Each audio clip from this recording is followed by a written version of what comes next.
Welcome back to the channel that's made of confusion and pretty much lacks any clear direction it's going in. But today I have some good news for those 2 subscribers out there. We have found our direction, and it's anime. Oh, sweet, sweet anime. Yes, that's right. I don't know why I'm saying this because there's no consistent viewers, but I'm gonna pretend like we have a bunch of consistent viewers and give a little spiel.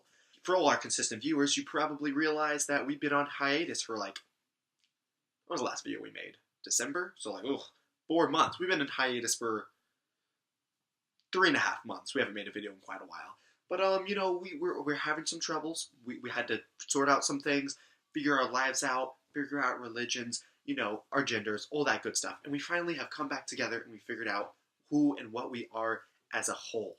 And that is weeaboo lovers. And if you watch any of my other episodes, you know my other 2 co-hosts, Alex and Paul, hate anime. So you guessed it. It's just me now. Hopefully Paul will be sticking around every once in a while, but 2D Life has taken a little different direction. It's kind of been handed to me and you take care of this now. And only thing I really know what or how to talk about is anime. So that's what we're going to be talking about from here on out. I want to be focusing just on 2 shows as of right now. And I don't think this will ever be my full-time job or whatnot, but if this ever goes anywhere, I'll definitely expand out on some more content. But right now, I just want to stay focused and get you guys good quality on 2 series. And if you're an anime fan whatsoever, even if you're not an anime fan, you probably have heard of these 2 titles, which would be My Hero Academia and 7 Deadly Sins. And the reason I'm doing these 2 is for 3 reasons. 1, I'm a huge fan. I understand I have to do what other people like, but if I'm talking about anime that I absolutely hate or have no passion for, it will be kind of a shitty review. So I love it. 2, everyone else loves it. It's not just it's some throwaway anime that no one's ever heard of and just me sitting here fanboying oh, I love these anime, but no one else knows. No, pretty much everyone knows about this and pretty much everyone loves them. And then the 3rd reason is the anime. I should reiterate, I'm not reviewing the manga. I might do that later, but right now I'm just reviewing the anime. The animes for both of these are at the exact same place, kind of. My Hero Academia just came out with its 3rd season. It just had its 2nd episode 2 days ago, and 7 Deadly Sins is, I would say, halfway through its 2nd season.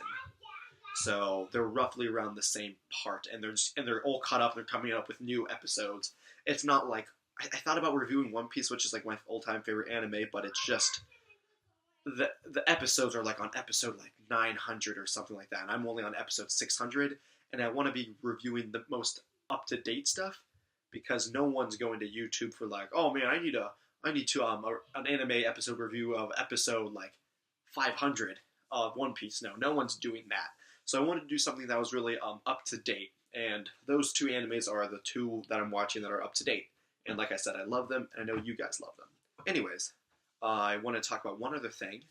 I'm shooting in my room right now, and if you watch any of our other videos, you probably have heard me say on countless times, I'm not allowed to have a YouTube channel. Did it in the past, got caught. That content was extremely, extremely, extremely rated R, non-rated, pretty much. Also, side tangent, you see how movies are rated, PG-13, R, and then non-rated. I've never actually seen a movie theater play a non-rated movie.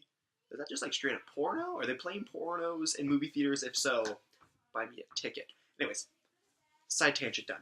Yeah, had a other YouTube channel, got caught, was grounded. Only time I've ever been grounded in my life. So now I'm not allowed to have one, period. Regardless if it's not rated, non-rated, or what. Just can't have one.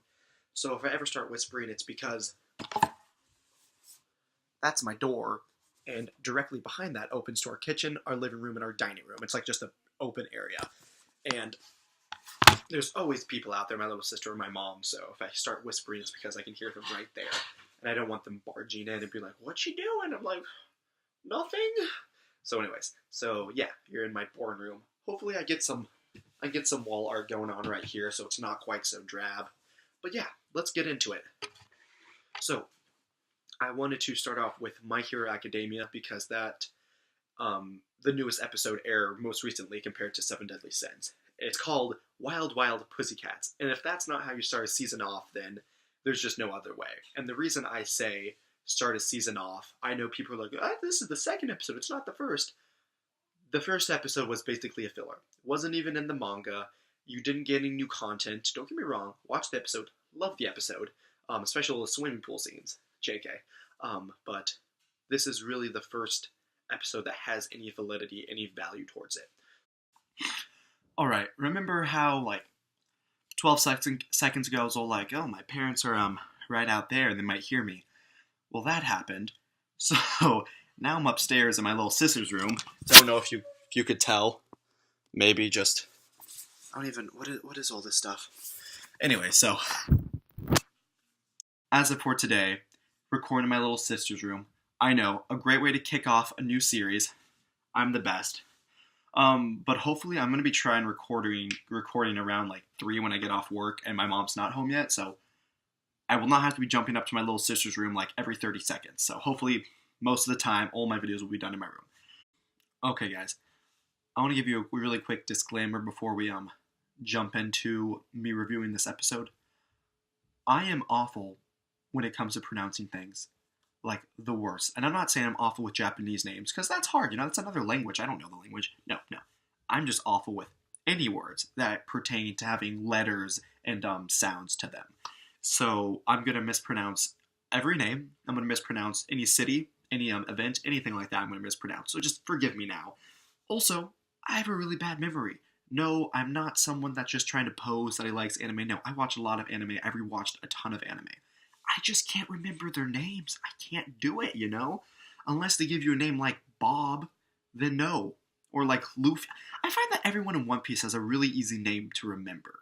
But anyways, besides the point. I'm trying to tell you that I'm going to mispronounce their names, and I'm going to forget their names.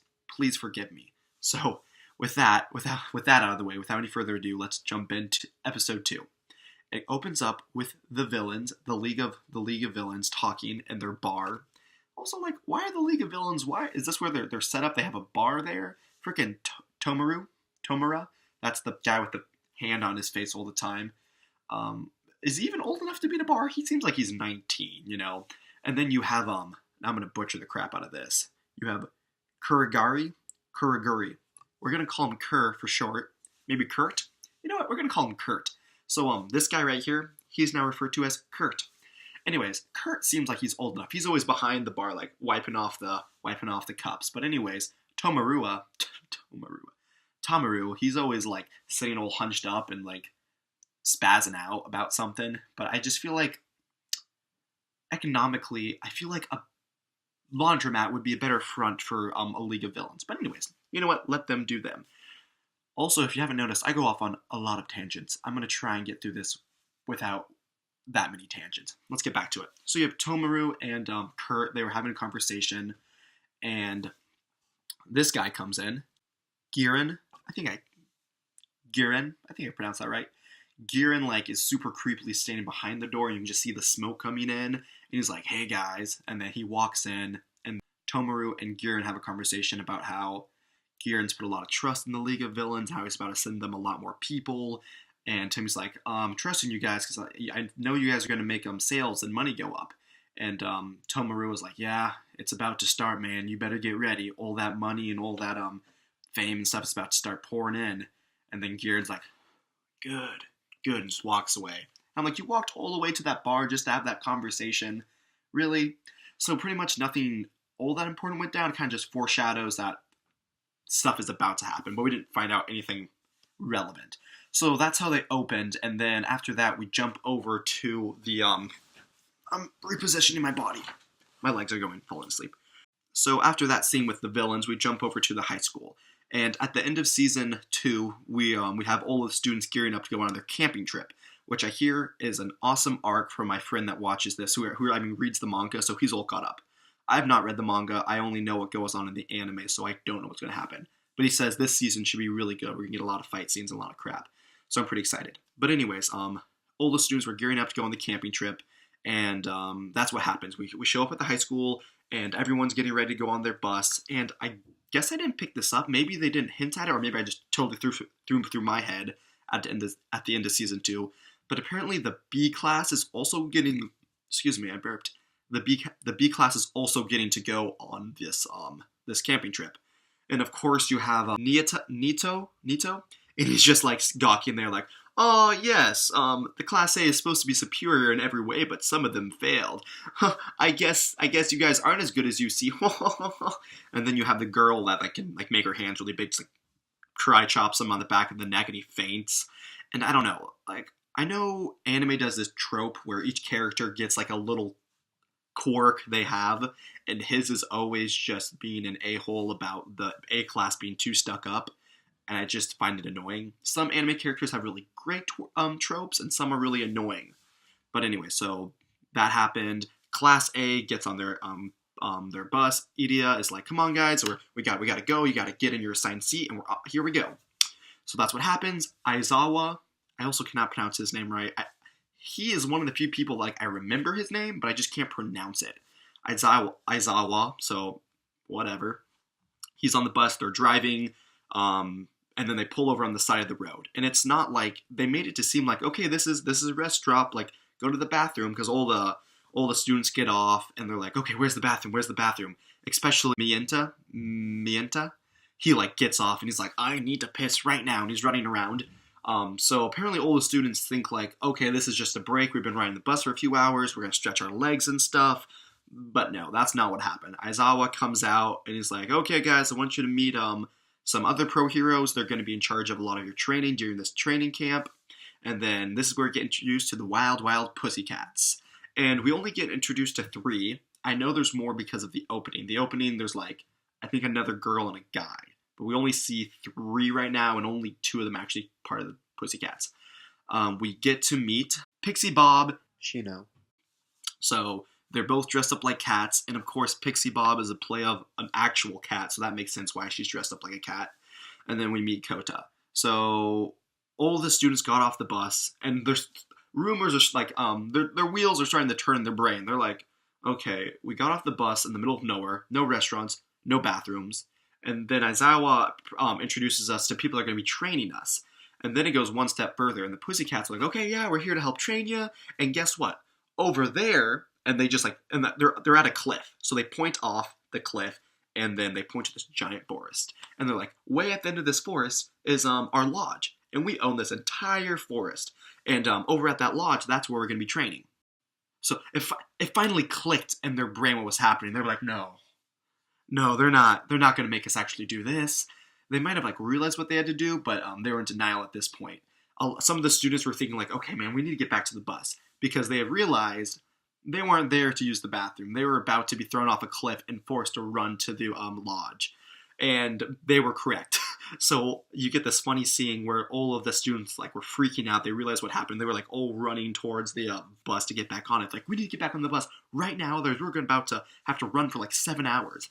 Aizawa steps in front of him. He's like, sorry guys, I see you I see you know what's going on, but training's already started. And with that, Pixie Bob just like slams the ground, and she uses her quirk, and it makes like all the dirt the students were like standing on to like kind of mudslide / like throw them off a cliff. Which in like retrospect, they're superheroes. They've been trained at the best school. I get that, but they're still like 16-year-old students that you just threw off a giant cliff, and we're just expecting them to be like, good luck landing it. Yeah, some of them would be fine. Like Todoroki, probably mispronouncing his name.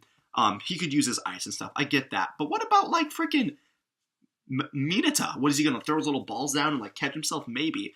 All I'm saying is you're just asking to be sued, okay? You're already, like, putting your children in, like, or your students in, like, super sketchy circumstances. But now you're just going to deliberately throw them off a cliff edge. Just going to get sued. Okay, I'm done with that tangent. So Pixie Bob, she uses her quirk. We don't get the name of the quirk, like, we don't get that little cutaway where it's like, this is Pixie Bob, this is her name, this is her height, and this is the name of her quirk, and this is what it does. We don't get that. I guess she can manipulate Earth. She's Toph. Let's just put it that way. She's Toph from Avatar: The Last Airbender. So all the students are kicked off the cliff. Somehow they're all standing there looking up completely fine from like a 200-foot cliff. They're like, yeah, that was nothing, we didn't break any bones or anything. So they're down there, and Aizawa's like, looks down, is like, you guys have 3 hours to get to the cabin.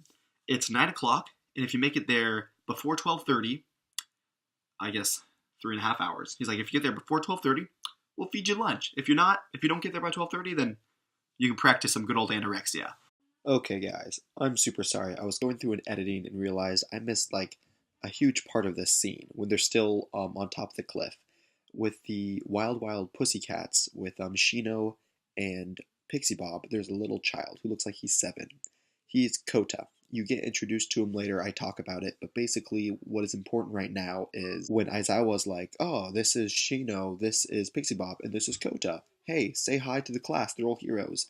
Sheena and Pixie Bob say hi, but Kota like looks away and is like, oh, pff, stupid heroes, they're nothing. So all of the class A is like, what? Why the heck? Why is this little kid like hating on us heroes? Anyways, super sorry that I forgot about. And so all the students are like freaking out. I guess it's the end of the world if they don't get lunch, and they're like, "What? We're not gonna get lunch. We gotta go." So they Minata is the one that leads them into the forest because like they land on this little patch of like no trees, but it's like right at the edge of a forest. So they land on this dirt patch, and then here's like the beginning of a forest with giant trees. Minata's like, I still have to take a piss. Like, screw this exam. I don't care. I'm heading in. He runs in to go pee, and this giant like dirt monster just like barrows its head out of the trees and is like, "You're not taking a piss today." And honestly, it was like super creepy looking. And Coda is the one that is able to whisper to animals, and he tries to do that. He's like, "Hey, no, no, no, beast animal, please don't hurt us. Just leave us alone. We just want to get to our location." The monster doesn't listen at all, and it was actually Deku that put the puzzle pieces together. He's like, "Coda, that's not going to work. This isn't a living monster. It's just a monster that's been put together through Pixie Bob's quirk, because it was just made of like earth, dirt, tree branches, mud, and all that." So it wasn't a sentient being. It didn't have any like soul or mind. It was just a object that Pixie Bob was able to make and attack them with. So after Coda realizes that, and all of the students realize, okay, we're gonna have to fight through the forest, and we have to get there in 3 hours. We gotta get going. They don't really show any hesitation. They just run in and they start attacking. And you get a lot of cool team ups with them taking them down. So you get Aussie, the frog girl, and Yuraka, the gravity girl. I thought this was really cool. Yuraka touches the beast and makes it weightless, and then Asia like wraps her tongue around its wings, like pulls it up, and then Yuraka makes it non-weightless and it falls and crashes to the ground. And that just led me to the question is, how long is Asia's tongue? Does it have it like, because that would be the greatest quirk ever if it just doesn't have limits and just keeps going, because that thing is like immensely long. Anyways, it just now dawned on me that the hardest part of making these anime reviews is gonna be the names. I just like clipped out 5 minutes trying to pronounce those 2 names, and I know I butchered it. I know I literally slaughtered it with a knife. It was that bad. I will get better. I promise you. But anyways, I really like that team up. You had some other good team ups, and another thing is like, there's multiple monsters at a time. These like dirt beast monsters, and they don't all look the same. Some are flying in the air, like I said. Some are on the ground. I think some had multiple arms. They all look different. But it's very clear that these are being controlled multiple at a time. It's not just one gets killed, another one gets killed. So that means Pixie Bob's able to make these. I mean, they're not going to kill the students, but they're decently powerful. She's able to make decently powerful objects she can control at will and make multiple of them at a time. So that's a pretty impressive quirk. So anyways, the students go through there, kills them all. Not like I said, they were never like in danger, but it was still like a nuisance. They had to do the grinding, like they had to keep going to finally get them done with, like in video games. So they finally make it. They get out of the forest. They come into a clearing, a nice lodgings there, and the wild Pussycats are standing there, and you have Aizawa standing there, and he congratulates them. And I think it was Pixie Bob that stated like, "Wow, it took you guys a lot less longer than I thought it would. Definitely not 3 hours, but that was just how long it would take us heroes to get done with it."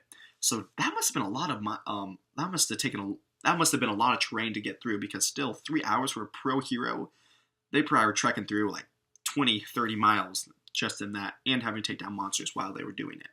So anyways, they get there clearly way longer than 3 hours, but they still get dinner. So the whole "you're not going to eat lunch" thing was a hoax, because they called it dinner and it was night out. So they guess they just skipped lunch. So they did go with their punishment. They didn't get lunch, but they got dinner. It was a big feast. They were all eating there. Everyone was like starving to death. It was funny animation. The animation got a lot nicer because they were like, and their faces got really like detailed. They had dinner. There was a little bit of banter back and forth, nothing important. And then clearly we skip to the most important part of the scene, the bath scene. Yes, this is a trope in any anime. Just get a poster, write the names of the top like 100 animes, close your eyes, and point to one. I promise you, the anime you pointed to has one of these scenes in it. The classic, here's the hot springs for the boys, here's a wall, here's the hot springs for the girls. Do I even need to go into detail what's going to happen? Well, what's going to happen, Nathaniel? A pervert's going to climb over the wall. That's what's going to happen. And guess what? That's exactly what happened. They were all the guys were like, they're sitting there like, oh man, this is great. All with their freaking abs I wish I could have. They were all chiseled to death. And then Minata's face, the best part of it. He's over, like, the guys were over there having a nice time in the pool. But his face is just like, he's like pushed up to the wall like, I need those boobs. And it just, the animation on it got like stellar. His eyes were like popping out and like had like veins everywhere. It was like, I need them. Idia sees him and stands up. He's like, hey, you get away from that wall there. And he's like, yeah, screw you. He like takes his little grape things and starts climbing up the wall. And this is a really big wall. Granted, Minata looks like he's like 3 inches tall. Anyways, he gets to the top. He's right about to look over, but then Kota, he pops out and like is like, you disgusting pig, and shoves him over. In the funniest scene in the whole episode, Minata's falling. Granted, Idia, he stood up out of the pool and started chasing after Minata to stop him. So Idia had made it to the base of the fence, and then as Minata gets pushed off the fence, he falls backwards and his butt just like is shoved in Idia's face, and they both fall to the ground. So imagine Idia telling his future wife, like, they're sitting down at the coffee table, like, so his future wife is like, so I've made out with a few guys, but that's all I've done. What about you? He's like, well, I've done the same, but I also got to third base with a little midget boy. I licked his butthole a little. No. Anyway, so that was for some humor, and then you get, of course, the nice trope hentai-ish shot of the girls, because Kota, pushed Minata over, and then he's about to get down from the wall himself. He's trying to be a good person, but he turns around and he sees all the girls, and you get like, I was expecting it to be censored a little, because it is like, it's still a shonen jump for like younger kids, but no, not at all. You get a lot of, let's just say you get a lot of material for certain stuff to be used for. But when Kota turns around to look at, he accidentally looks at the girls, and he's so shocked he falls backwards also, and he's falling down and about to hit the ground. This is when Deku charges up his legs, jumps into the air, grabs Kota, and then it skips, and it shows Deku has brought Kota to Pixie Bob, and Kota's lying on a couch all bandaged up, and this is where Deku is kind of like, so what's up with Kota hating heroes? And my friend told me a little bit how this is going to be like kind of a big deal in this coming camping arc or training arc. And then Pixie Bob tells him the story of basically Kota's parents were very respected pro-heroes, but they were killed by a villain. And, I thought this was kind of an interesting thing, how the pro-heroes are honored when they're killed in the line of work. And, I kind of compared this to, like, in our world, if someone in the military, let's say, was killed in the line of work, yes, everyone is sad, the flag's half-mast, stuff like that, but the people back home, if you just see it on the news, you're like, he did the most honorable thing he could. He died serving our country. But what about that child? What about that man's child? If he had a little 7-year-old boy, the little boy is not going like, I'm sad my daddy's gone, but you know what? He died serving our country. No, he's sad, he's angry, he doesn't know how to express his feelings, he doesn't care that his dad died serving his country, he cared that his dad died. So it affects him very differently. And that's exactly how it affected Kota. The whole world viewed Kota's parents as very honorable people that died in the most honorable way they could, saving civilians while fighting the villain. But Kota didn't care. All he saw was, my parents, my whole world have just been killed. And it kind of gave him a bad taste in his mouth for the rest of his life about pro-heroes. So that's why Kota is always hating on pro-heroes. And Deku is like, okay, you know what? I get that. I respect that. He probably didn't forgive him for the nut shot he got earlier, but he had more understanding. So anyways, we jump to the next morning. Everyone got some good sleep. I'm sure everyone got some good sleep. They're all the heroes are now standing out on the front lawn. They're like, okay, yep, I'm ready for training camp. Here we go. Aizawa comes out and he's like, okay, guys, we're gonna start training today. But before we do that, let's see how far you've grown. You guys remember this? He's holding up the softball. He throws it to Bakuga, and he's like, throw this. And all the classmates in their head, like, oh, okay, I see what's happening. We're gonna see how far we've come with our quirks. Because granted, it's only been a semester, but a lot of crap's happened. You know, we had the entrance exams, we had the Olympic things, they had the Stain arc, and then you had the final exams where you had to go up against a teacher. And not to mention the excuse me. So yeah, a lot of things have happened. So all the students are thinking, oh dang, our quirks have grown immensely. We're gonna throw that ball like around the world pretty much. I think someone stated that because Bakuga is already really strong. They're like, man, he's grown so much, I bet he can throw it around the world. So Bakuga gets up, he's about to throw it, he's like, okay, yeah, last time I got 750. Can easily get like 2,000. Throws it, it goes super far. I'm sitting there thinking to myself, like, yeah, it's going really far. Clearly they're about to do a whole thing where they show us how much they've grown, like a power level scaling. But that's not what happens at all. The ball falls, and he was at 750, and he threw it 755 this time. And I was like, oh. So Bakugo was just super confused. He's like, I have done so much. Why in the world am I not throwing this further? And that's when Aizawa came out and was like, ah, yes. So this is the problem, guys. Yes, you've gone through immense training. Yes, you have honed in more on your skills of the quirk and all that. But just because you learned more intelligent ways to use your quirk, just because you increased your stamina, does not mean you increase the literal power behind your quirk. And I was a little confused at that at first. I tried to wrap my brain behind it, and this is like the best way I could come to grasps with it. Let's take someone like Denkai. Sorry if I'm pronouncing his name wrong. If you have no idea who I'm talking about, the Lightning Kid. Let's take Denkai. With all his training, all he's been through, maybe he's learned more intelligent ways of using it. Maybe now he realizes, oh, if someone's over there and they're standing in a puddle and the water's over here, I can just electrocute this water and electrocute them. So he's learned how to use it in more intelligent ways. And maybe he has more stamina. So let's say when he first started the school, he could zap someone, zap someone with 1,000,000 volts, and then do that like 5 times in a row without being like, I got no more. And now he can zap someone with 1,000,000 volts 10 times in a row. He's done that, but what he hasn't done, what as I was saying, is he cannot raise the voltage, the strength of how much he zaps them. So let's say he started the school year, the max he could zap someone with is 1.5 million voltage. And now it's at like 1.6. It's grown, but not much. So basically, as I was saying, you haven't strengthened the core of your quirk. And that's what we're going to be doing at this training camp. And then he gives this terrifying grin. And when someone like Aizawa gives this type of grin, you just better run, because you're about to die. The last words of the episode was literally like, this training is going to make you want to die, but don't die on me. And then it ended, which was pretty great. So I really like the action against the dirt monsters, but we didn't get any like people against people action. But it was a great setup. I think in this next coming episode, we're going to get some training action, and it's going to be great. But that was what the 3rd season was about. I'm really excited for the 3rd episode. They air on Saturdays, and I work Saturday mornings, but I get off at 2:30. But I usually hang out, so I'm thinking of putting them up Sunday or Monday. I don't like the idea of putting them up Monday because that's like 2 days afterwards. But granted, if my videos are going to be 27 minutes long, it's going to take like 4 to 5 hours to upload. So I'm thinking hopefully I can maybe watch them Saturday night and then record them early Sunday morning and then upload them Sunday afternoon.